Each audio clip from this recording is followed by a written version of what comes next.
السلام عليكم حبايب قلبي، وبناء على رغبتكم انتوا اللي هم الخمسة ستة اللي متفاعلين معايا وعاوزين اكمل رواية غزالة فك الضبع. طب وحياتكم انتوا لكمل الرواية علشان انتوا حبايب قلبي والله العظيم. وكل فيديو من هنا ورايح هنزل فيه تعليقاتكم الجميلة باسمائكم.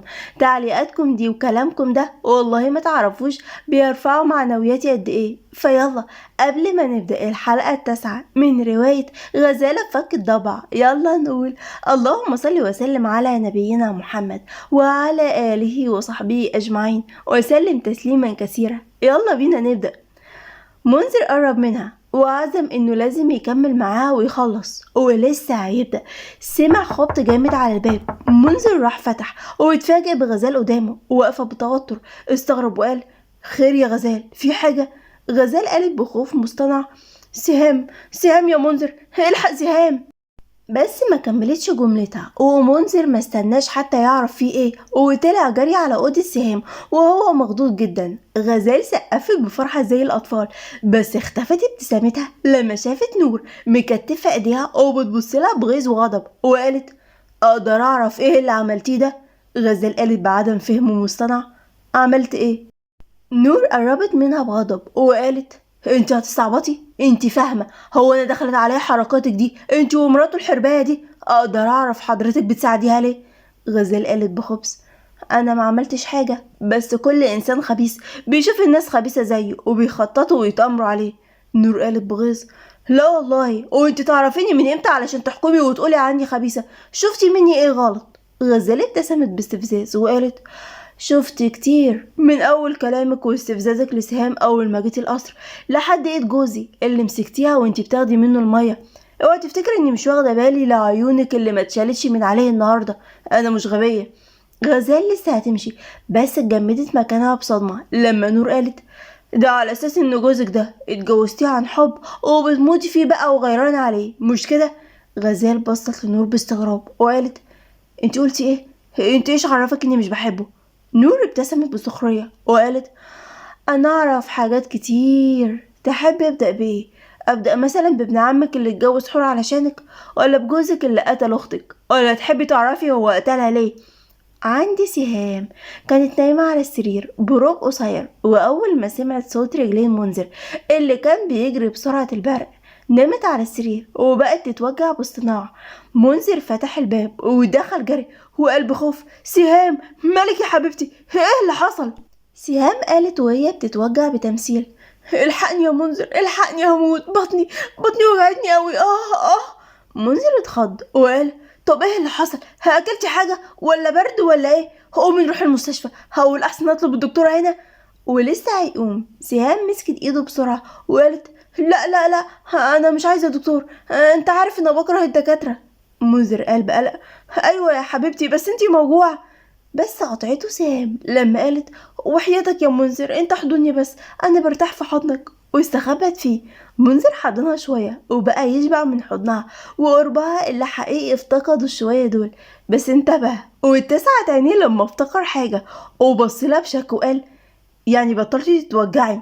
سهام ابتسمت بتوتر وقالت احسن. منذر قال بشك اكبر بقيتي احسن من حضن؟ سهام قربت منه وقالت وهو حضن بس؟ ده انا سمعت صوتك وحسيت بلمسة ايديك وشبعت من نظرات عيونك، كلك على بعضك دوايا. منذر ضحك بخفة وبصلها بعشق وقال بتصيح عليا يا سهام، اقسم بالله قلبي كان هيقف. سهام وطت تبوسه مكان قلبه ولقت القميص مفتوحة زرايره وقالت بدي ما شاء الله مش مضيعين وقت اهو. منذر ضحك جامد لما فهم قصدها وقال هو احنا لحقنا نعمل حاجة ولا هنعمل اصلا؟ انا خلاص قطعت الخلاف بسببك. وشدها عليه وقال ومن امتى الشقاوة دي بقى؟ سهام ضحكت بخفة وقالت بدلال انت لسه ما شفتش الشقاوة. سهام ضحكت وقربت اكتر ولسه منذر قال بارتباك طب النهاردة يعني المفروض. سهام قربت اكتر وقالت المفروض ايه؟ منذر قال بتوتر الليلة يعني. سهام قالت بدلال اكبر الليلة ايه؟ منذر لمعت عيونه بعشقها وقربها اللذيذ فقال الليلة امي دعيالي، هي اي نعم هتقتلني الصبح بس ساعة الحظ ما تتعوضش. سهام ضحكت جامد ومنذر تاه في ضحكتها الجميلة، ونسيوا الفرح والعروسة ومنى، ونسيوا البيت باللي فيه. عند غزال اتسعت عينيها بذهول من اللي سمعته من نور، وقالت بذهول: انتي ازاي تعرفي كل ده؟ نور ابتسمت وقالت: انا قلتلك انا اعرف كتير، فخليكي في حالك يا شاطرة وما تتدخليش في اللي مالكيش فيه. غزال كانت هتتجنن وقالت: لا لا لا، ارجوك انت لازم تفهميني، انت قلت انك تعرفي هو قتلها ليه، ارجوك تقوليلي. نور ضحكت وقالت: انا قلتها لك قبل كده وارجع اقولك، خليكي في حالك واتفضلي علشان عايزه انام. غزال خرجت بسهولة وتوهان، وهي مش فاهمة ازاي البنت دي تعرف كل الحاجات دي. وصلت الأوضة ودخلت وهي شاردة ومش مركزة. في الأوضة شاهر كان مستنيها وهينفجر من الغضب وقلب عصبية: شرفت يا هانم، ما لسه بدري. غزالة اتنهدت بضيق وقالت: مش ناقصاك ابدا، لو معاك اي حاجة عايز تقولها اجلها للصبح. شاهر قلب عصبية: لا هنتكلم دلوقتي، ما انا مش هفضل اكل في نفسي وحضرتك حاطه اعصابك في تلاجة. غزال قالت بسخرية: انا اعصابي حطيتهم في التلاجة من ساعة ما قبلت اتجوزك، اضطر اشوف وشك كل يوم. غزال قالت كده ولسه هتروح الحمام، شاعر مسكها من دراعها بقوة وقال: استني هنا، انا مش هستحملك اكتر من كده، انت فاهمة ولا لا؟ ولما اكون معاكي في اي مكان وطول ما انت على ذمتي، الحيوان ابن عمك ده ما ترفعيش عينك عليه، سمعتي ولا عيد؟ شاعر كان هينفجر من الغضب، بس غزال ضحكت جامد وقربت منه ومشت ايديها على صدره بنعومة وقالت: انت غيران ولا ايه؟ شاعر بلع ريقه بتوتر من قربها وقال: لا لا، انا مش عايز حد ياخد باله. بس قطعته غزال لما قربت اكتر وبصت لعيونه جامد وقالت بهمس قدام وشه: عيونك بيقولوا غير كده. شاهر غمض عيونه باستمتاع من قربها وشدها عليه بقوة وقال: غزال، انا انا عايزه اقولك اني انا. بس قطعته غزال لما قالت بهدوء وهي بين ايديه: انت حيوان وسافل وواطي، عايز تضيف حاجة تاني؟ شاعر فتح عيونه بذهول من قلبتها المفاجأة واتنهد وسابها لما اتأكد انها زي العادة بتلعب بأعصابه ومشاعره. مسح على وشه بضيق وكره لنفسه وقلبه اللي بينهار قدامها. غزال قالت بسخرية: حالتك بقت صعبة يا دون جوان، نصيحة مني خد بالك على قلبك وفهمه ان اللي بيفكر فيه مستحيل، لانك مهما مثلت الطيبة هتفضل في نظري حيوان ومغتصب وقاتل.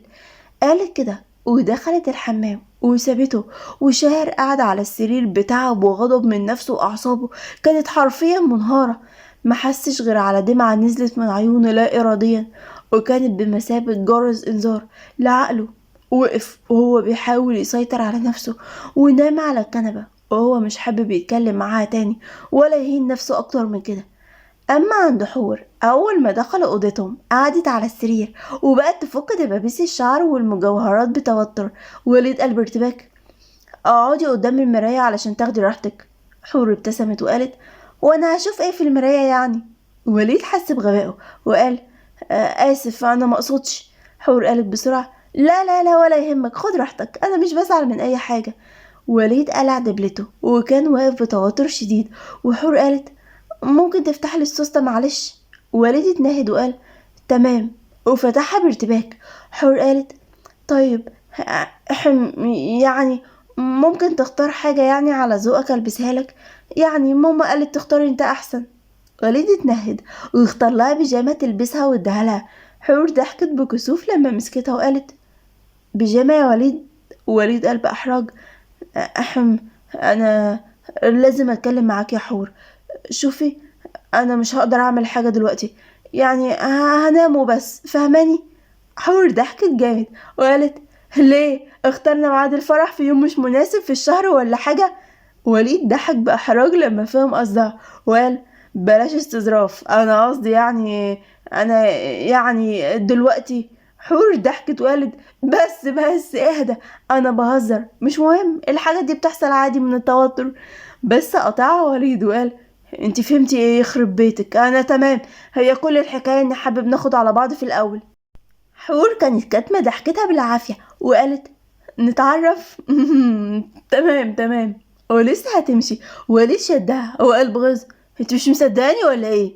حور قالت بضحك: يا عم لا، انت واخد الامور على قلبك ليه؟ انا عندي واحده صاحبتي جوزها فضل يتعرف عليها سنه كامله بعد الجواز، وكان لذيذ جدا على فكره. وضحكت واخدت البيجامه ودخلت الحمام. وليد كان واقف بذهول من كلامها اللي جننه، وقال: يا بس ضحك بخفه على كلامها وبقى يكمل لبس. اما عند غزال، طلعت من الحمام، بصت لشاهر، لقيته نايم على الكنبة ووشه بريء جدا وهو نايم. اتنهدت وفضلت تتأمله، وحست بسعادة من جواها لما افتكرت قربه ولمساته وتوهانه قدام عيونها. ابتسمت واحساسها كان جميل، بس اتسعت عينيها بذهول لما حست على نفسها ومشيت من قدامه بسرعة وهي مصدومة من تفكيرها. نامت على سريرها وهي بتلعن نفسها لمجرد افكار خانتها. وفي صباح يوم جديد، منى كانت مبسوطة وهي بتجهز فطار العرسان بنفسها، وقالت لهناء: ما تعرفيش انا قد ايه مبسوطة، ان شاء الله ربنا هيكرمنا وبعد 9 شهور تولد. هناء ضحكت وقالت: تولد؟ مش لما تحمل الاول؟ اهدي يا منى، مش كده. منى قالت بفرحة: انتي بس ادعي معايا يا هناء ويلا، انا هطلع لهم الفطار وانتي بعتي صينية حور ووليد مع واحدة من الخدم. واخدت الصينية وطلعت. منى خبطت على نور، وأول ما فتحت قالت بفرحة: صباحية الهنا. نور قالت بدموع مصطنعة: هنا ايه يا حماتي؟ لو تعرفي ابنك عمل ايه. منى قالت بخضة: ايه اللي حصل يا حبيبتي؟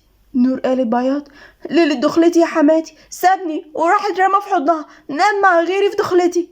منى اتسعت عينيها بذهول بعد ما نور حكت لها، وكانت هتطق من الغيظ، وقالت بصوت صح كل اللي في البيت: يا منذر هاتلك يا ابن منى. الله يرحمه، كان راجل طيب ولسه ياما هيشوف. وبكده تكون خلصت حلقة النهاردة. يا ترى منى هتعمل ايه في منذر، ومين نور دي، وفي سر كبير وراها لسه هنعرفه. اما علاقة شاهر وغزالة، تتوقعوا بالكره اللي بينهم ده هتوصل لفين؟ حبايب قلبي اكتبولي بقى توقعاتكم للحلقة الجاية، ولو حلقة النهاردة عجبتكم ما تبخلوش عليا بالاشتراك في القناة، ووصلوا الفيديو ده 10,000 لايك، وما تنسوش تشير مع كل اصحابكم. واستنوا الحلقة الجاية جميلة وقوية جدا جدا. يلا مع السلامة من قناة حكايات جنى وزينة، بحبكم قوي، سلام.